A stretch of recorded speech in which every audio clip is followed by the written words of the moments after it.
Let's start with the key specs. In fourth place, we have the R1 cranking out 200 horsepower. The Gixxer, which doesn't meet Euro 5 standards and is discontinued in Europe, but still available in the US and some other regions, takes third place with 202 horsepower. The Ninja grabs second place with 203 horsepower, and finally, the CBR, which recently got a major update and overhaul, comes out on top with a whopping 217 horsepower. Torque-wise, the Fireblade and R1 are in last place with 113 Nm of torque, though the R1 reaches its peak power a bit earlier. Next is the ZX-10R with 115 Nm, and finally, the Gixxer, the only one equipped with variable timing and not meeting the stricter emission regulations, takes the win with 117 Nm of torque. When it comes to weight, the Ninja is the heaviest at 207 kilograms. The R1 and Gixxer are pretty close, both around 201 kilograms. The Fireblade wins this one, with the base model weighing just a bit lighter at 200 kilograms. Ultimately, with its massive horsepower advantage and lighter weight, the CBR takes the crown for the best power-to-weight ratio. The Gixxer comes next, followed by the R1 and Ninja, though the difference between the latter two is pretty small. Keep in mind these are Euro specs data, so they can vary a lot for other regions. For example, the US RRR Fireblade is limited to 186 horsepower at the crank, which is pretty much on par with the older, cheaper R model.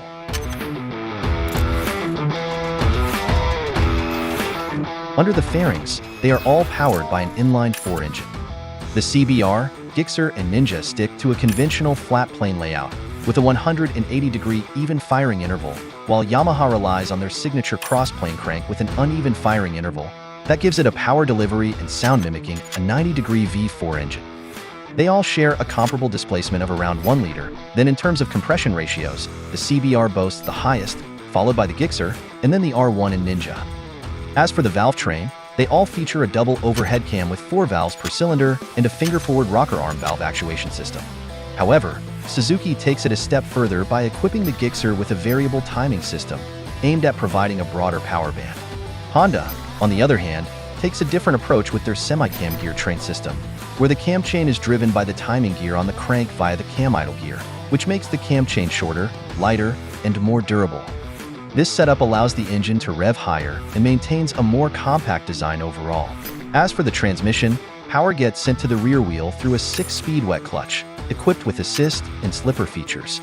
As superbikes that pack a ton of power, having electronic rider aids really helps in making these 200-plus horsepower beasts safer and easier to handle. Starting with what these 4 bikes have in common, they all feature advanced lean-sensitive ABS, a 6-axis IMU, ride-by-wire throttle, multiple riding modes, and traction control. They come with wheelie control and slide control, but on the Ninja and Gixxer, these are tied to the traction control, so you can't adjust them independently. Among them, Gixxer has the fewest features, lacking engine brake control and cruise control. Additionally, launch control and a quick shifter are optional features that aren't standard and are only available on the higher trimmer model. There's no keyless system, and instead of a TFT display, it still uses an old LCD display, which also doesn't support multimedia features. Coming in third place is the Yamaha R1, loaded with more features like engine brake control, launch control, a quick shifter, and a TFT dash as standard. However, it doesn't come with multimedia system, cruise control, or a keyless system. Taking second place is the ZX-10R, which stands out for being the only bike in this group to feature cruise control. Additionally, it comes equipped with engine brake control, launch control, quick shifter, and a TFT display that includes a multimedia system. Finally, the CBR takes the win in this round, boasting a keyless system and all the features that its competitors have, with the only drawback being the lack of cruise control.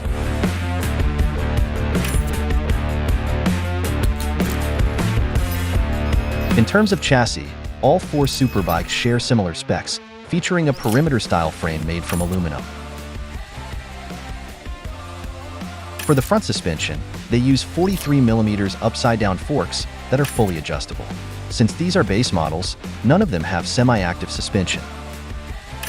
At the rear, they are equipped with fully adjustable monoshocks, and as for stopping power, all are equipped with 4-piston radial mount calipers, with slight differences in disc brake diameters.